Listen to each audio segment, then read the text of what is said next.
Au service de réanimation de l'hôpital Édouard Herriot, l'équipe hospitalière sauve des vies tous les jours. Mais certains patients sont très fragiles. Leur système de défense, le système immunitaire, est défaillant, ce qui les rend vulnérables aux infections. Certains d'entre eux vont finir par décéder de cet état d'infection répétée. Et donc, il nous faudrait vraiment être capable de mesurer cette fonction de l'immunité.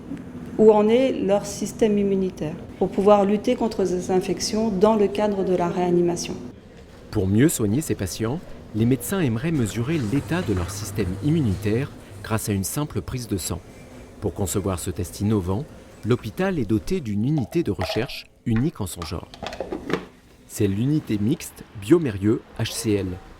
Sa particularité, ici travaillent ensemble, dans le même laboratoire, des équipes hospitalières et des industriels spécialistes du diagnostic. Nous, on apporte le savoir-faire d'une société de diagnostic qui permet d'apporter des outils et des technologies.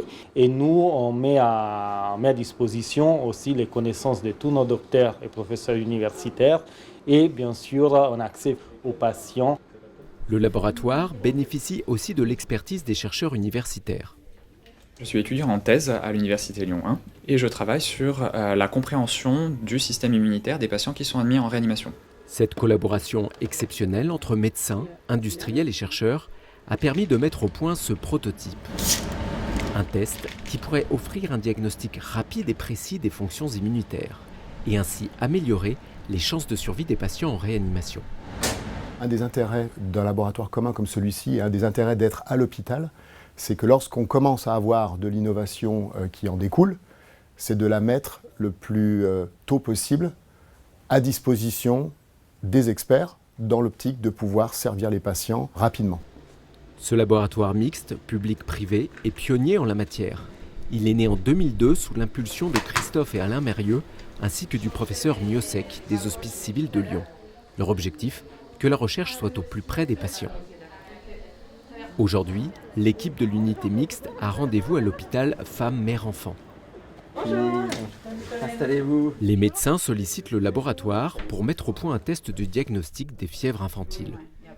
Ils arrivent aux urgences, ils ont de la fièvre et on ne sait pas si on doit les traiter par antibiotiques ou pas. On a quand même des bons résultats, on va essayer de les valoriser là avec une publication. Et ce serait bien, c'est de renchaîner sur une nouvelle étude. Ce sont ces échanges directs entre médecins et chercheurs qui permettent d'orienter la recherche au service du patient. C'est essentiel parce qu'on n'a pas du tout le même métier. Du coup, il nous faut des temps d'échange pour que la collaboration elle soit performante, optimale. On sait pertinemment que le travail qu'on fait, il aura un impact vraiment très concret pour la prise en charge des patients. Donc c'est fabuleux. Depuis 2009, une antenne du laboratoire commun est installée à Lyon Sud. Ces collaborations permettent une recherche performante pour répondre aux enjeux de santé publique. La recherche en général, c'est toujours sur du temps long, mais c'est particulièrement le cas dans le domaine de la santé. Une des raisons qui fait que l'on est, en train de vraiment avoir des succès de collaboration dans le cadre de ce laboratoire, c'est qu'il y a vraiment une collaboration sur le long terme. L'apport majeur de Biomérieux est d'offrir un accès à des outils technologiques qui étaient uniquement réservés à des études de recherche. Et aujourd'hui, grâce à l'approche qui est développée ici, on va pouvoir utiliser ces outils pour le soin courant, quotidien des patients. Et ça, c'est un progrès phénoménal. À Lyon Sud, Édouard Herriot et bientôt avec un autre laboratoire à la Croix-Rousse, les équipes de l'unité mixte Biomérieux HCL travaillent avec le même but, que demain, le résultat de leur recherche améliore la vie des patients.